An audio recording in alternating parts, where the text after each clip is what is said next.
Hey guys, welcome back. ఇప్పుడు మనం మాట్లాడుకునేది సియా కేసులో వచ్చిన ఒక అప్డేట్ గురించి. కేసులో సర్క్యులేట్ అవుతున్న సోషల్ మీడియా రూమర్స్ మాట్లాడుకుందాం.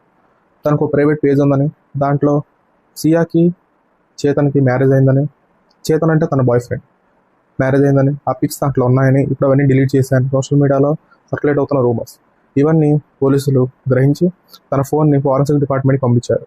ఫారెన్సిక్ డిపార్ట్మెంట్లో తను డిలీట్ చేసిన chats, Instagram activity, social media activities ఇవన్నీ బట్టి ఇవన్నీ సోషల్ మీడియా రూమర్సే అని, తనకు అలాంటివి లేవని పోలీసులు చెప్తున్నారు.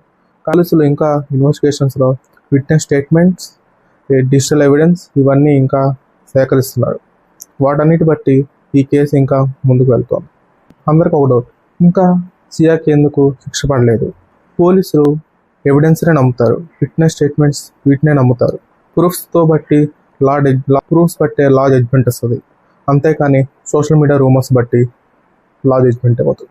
అందుకని ఇంకా ప్రూఫ్స్ కోసం ఇన్వెస్టిగేషన్ కొనసాగుతోంది. ఆ చేతన్ని ఇంతకుముందే 3 సార్లు చంపాలని చూసిందని పోలీసులు చెప్తున్నారు. ఆ స్పాట్ని స్కార్పియన్ స్పాట్ అని పిలుస్తారు. ఆ స్కార్పియన్ స్పాట్ని ఇప్పుడు మన వాళ్ళు సియా స్పాట్ అని పిలుస్తున్నారు. ఇప్పుడు అదొక టూరిస్ట్ స్పాట్ కూడా అయింది. అక్కడ జనం చాలా రద్దీగా ఉన్నారని తెలుపుతున్నారు.